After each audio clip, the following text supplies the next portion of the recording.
ഒരാൾ എപ്പോഴാണ് സൗന്ദര്യമുള്ള ആളായി കാണപ്പെടുന്നതെന്നറിയോ?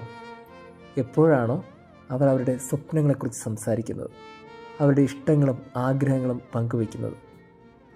ചില സമയങ്ങളിൽ ക്രിസ്തു സൗന്ദര്യമുള്ളവനായിരുന്നു. കാര്യം, അവൻ്റെ ഉള്ളിൽ അവൻ പണിതുയർത്തിയ ഒരു സ്വർഗരാജ്യമുണ്ടായിരുന്നു. ആ സ്വർഗരാജ്യത്തെക്കുറിച്ച് സംസാരിക്കുമ്പോൾ ക്രിസ്തുവും സൗന്ദര്യമുള്ളവനാണ്. നമ്മുടെയൊക്കെ ഉള്ളിലൊരു സ്വർഗരാജ്യമുണ്ട്. ആരോടും പറയാതെ നമ്മളുള്ളിൽ സൂക്ഷിക്കുന്ന ഒരു സ്വർഗരാജ്യം. ചില മനുഷ്യരോടൊക്കെ നമ്മളത് പറയുമ്പോൾ നമ്മളും ഒത്തിരി സൗന്ദര്യമുള്ളവരായി കാണും. കേൾക്കപ്പെടുന്നവർ കൂടി ആ സ്വർഗരാജ്യത്തെ ഒന്ന് പണിതുയർത്താൻ സഹായിച്ചാൽ എത്ര മനോഹരമായിരിക്കും നമ്മുടെ സൗന്ദര്യവും അവരുടെ സൗന്ദര്യവും. ഇനി പറഞ്ഞിട്ട് അവർ ഗൗനിച്ചില്ലെങ്കിലോ? വലിയ പ്രതീക്ഷയോടെ പറഞ്ഞ ആ വാക്കുകൾ ചീട്ടുകൊട്ടാരം പോലെ തകരുമല്ലേ.